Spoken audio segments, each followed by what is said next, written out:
Hello everyone! Welcome back again to my channel. Jemel, may posibilidad kaya na magaya siya kay Dave? So pag-uusapan po natin sa video na ito, pero bago natin simulan yan, huwag niyo pong kakalimutan mag-subscribe, Val Santos Matubang, Kalinga Frab at Edno Vlogs, at ang inyong lingkod, Gandang Emmy, at syempre supportahan po natin Kalingap Ian. No? Support po natin siya mga Kalingap.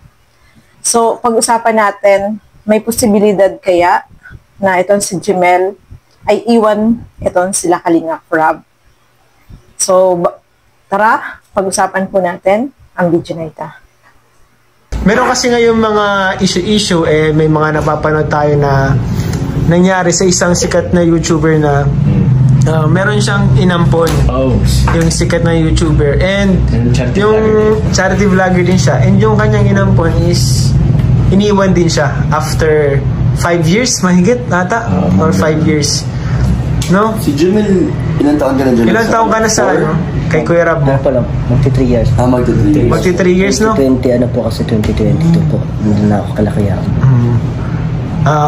3 years na, grabe. 3 years na. Tagal na rin. Sabay lang pala tayo. Magkasing tagal lang pala. Sabay din kayo, ano? Grabe na, tagal na rin 3 years. Ikaw, Jemel, ano? Balang araw ba iiwan mo din si Kalinga Frab? Para sa akin po, hindi ko po gagawin yung kasi nakakahiya naman po, like, ikaw na yung pinag-aral, ikaw na yung pinatuloy sa bahay nila, binigyan ka ng pagmamahal na gusto mo, like, ikaw pa yung may balak na iiwan sila na parang wala nangyari, ganyan. Talagang hindi yan pumasok sa isip mo? Hindi po yun pumasok sa isip ko po, like, ano po, tinuturing ko na po silang na tunay na magulang ko po. And mahal na mahal mo sila? Mahal na mahal ko. Kumbaga, yung pagtingin mo kay Kalinga Frab and kay Jack is parang tunay na talaga na ina. Ama. So, yan Jemel is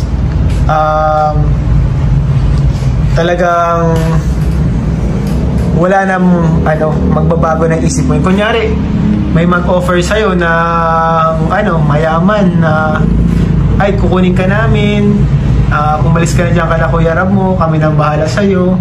Ay, hindi ko po yung gagawin kasi kontento na po ako kung anong meron ako ngayon. Yan. Tsaka free naman po ako na pumunta kila mama, kila papa, like bumisita po. Yan. Tsaka hindi ko naman po yung gagawin na pagpapalit ko po yung saya ko saan, yung tao po. Tao na kung sa'yo, no?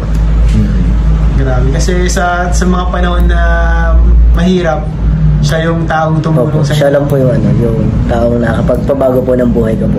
Tuwala din ako dito kay Jemel. Na, kumbaga, siguro, aalis lang siya, kunyari kapag mag-a-abroad siya, magkatrabaho. Pero yung pagiging ama and ina, hindi ko po yun, hindi po yung mawawala sa puso ko po. Habang buhay na yun. Opo. Like, tatatak na po yun sa akin na lagi ko sila maalala na hindi dahil sa kanila hindi ako nakapag-abroad yan. Hindi ako nakapag-aral. Yung ba ang pangarap mo, Jemel? Anong pangarap mo sa buhay? Yung makahanap po ng trabaho, like yung pilot po kahit hindi gano'ng magaling sa math. Yan. Pilot? Opo. Grabe! Yan, bro. Taas, bro, ang naalala ko yun di ba? Tin-interview ko yun yung pangarap mo hanggang ngayon. Kaso takot ka kasi.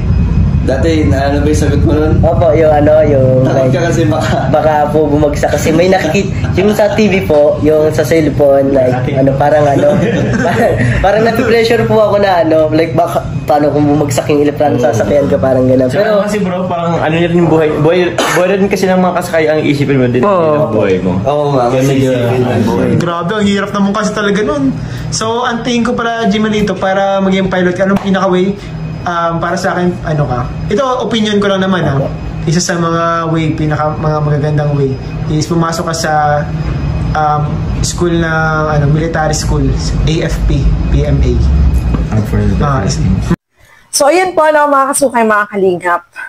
Alam natin yung nangyari na etong isang sikat na charity vlogger ay iniwan ng kanyang inampon na talagang alam natin na simulan po natin yan, no, mga Kalingap. At alam natin na sobrang napaka yung pinagdaanan ni Dave ay sobrang naano tayo, na lungkot, na awa, no? Pero dahil natulungan siya ni Tekram, mga kalingap, is nabago yung kanyang buhay. Kaya lang, yung nangyari is nagulat na lang tayo na ayun, biglang iniwan. So, bakit kaya may mga ganong pangyayari? Ito kaya ay posibleng mangyari din kay Jemel, mga kalingap. So,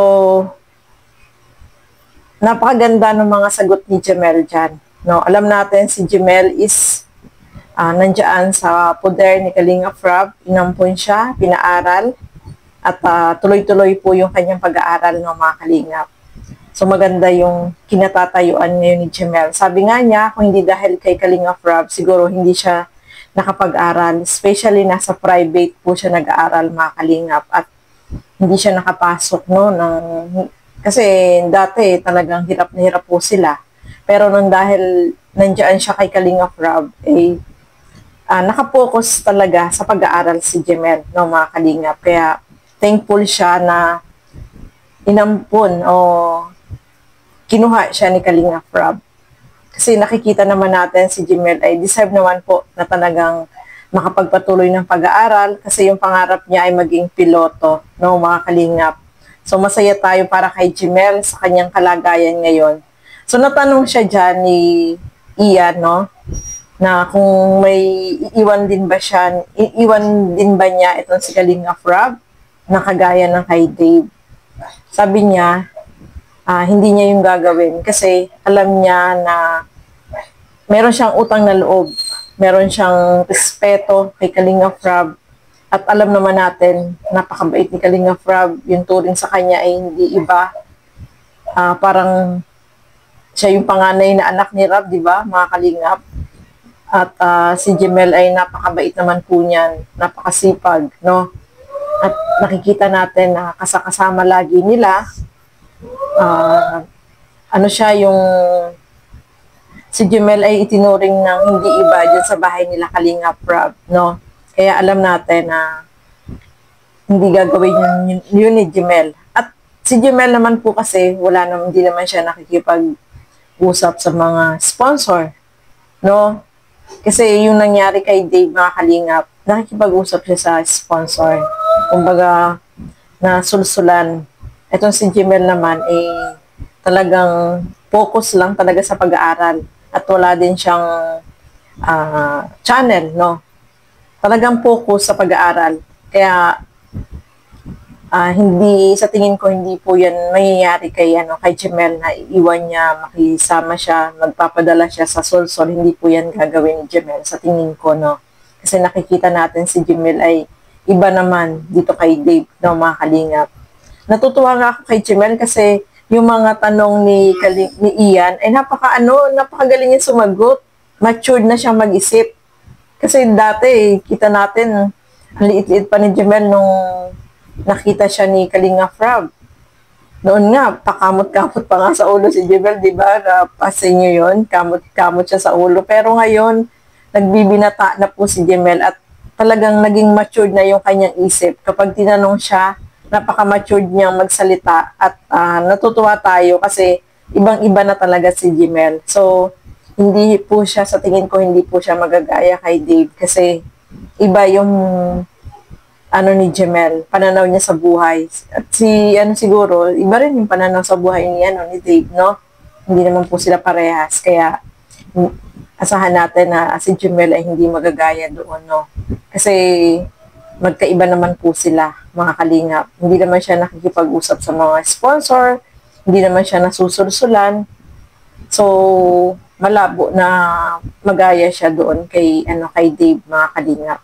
At yung pangarap ni Jemel, for sure matutupad po yun, no? Kasi nasa mabuti siyang tao. Nasa kamay siya ni Kalingap Rob na talagang nandiyan nakasupport sa kanya. Kahit nga si Jack, no? Natutuwa ako kay Jack kasi talagang bibilhan niya pa ng damit si Jemel, no?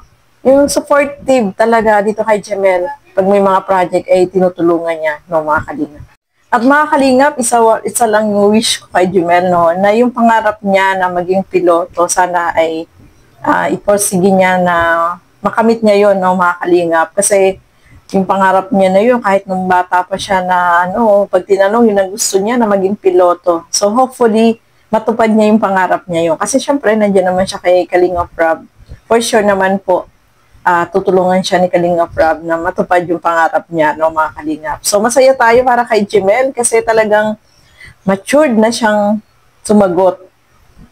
Unlike before na palaro-laro lang, pero ngayon nakita natin talagang itong si Jemel ay na yung pag-iisip niya, matured na.